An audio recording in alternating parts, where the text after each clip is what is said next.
Assam HS second year result 2025 ফলাফল আশা কৰা তাৰিখ ঘোষণা কৰা হৈছে।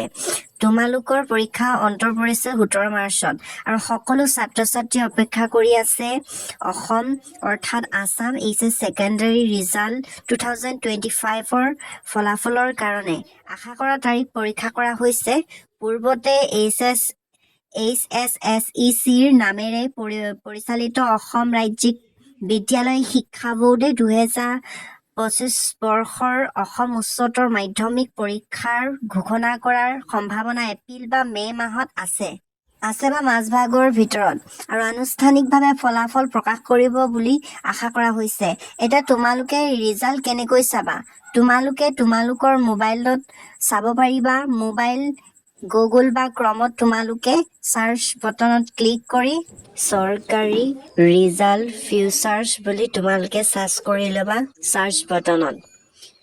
তাৰ পাছতে তোমালোকে কি কৰিবা? সাৰ্চ কৰাৰ পাছত তোমালোকে দেখিবলৈ পাবা যে চৰকাৰী ৰিজাল্ট ফিউচাৰ্ছ বুলি সেইটোত ক্লিক কৰিবা। তাৰ পাছতে তোমালোকে তললৈ আহিবা। তাৰ পাছতে তোমালোকে চাই যোৱা মই কেনেকৈ দেখুৱাই গৈছো। ইয়াত তোমালোকে HS বা সেকেন্ড ইয়াৰ ৰিজাল্ট 2025 আসাম বুলি থাকিব, তাত ক্লিক কৰিবা।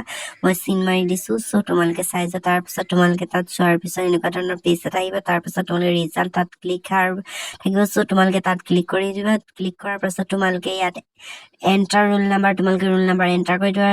তাৰ পাছত তোমালোকে কেপচাৰটো পূৰ কৰি দিবা। তাৰপিছত তোমালোকে নিজৰ নিজৰ ৰিজাল্টটো চাব পাৰিবা। যিহেতু তোমালোকৰ এতিয়ালৈকে কোনো ধৰণৰ অফিচিয়েল ৰিজাল্ট ডেট ঘোষণা কৰা নাই, তোমালোকৰ যদি ঘোষণা কৰে তেন্তে মই তোমালোকক জনাই দিম।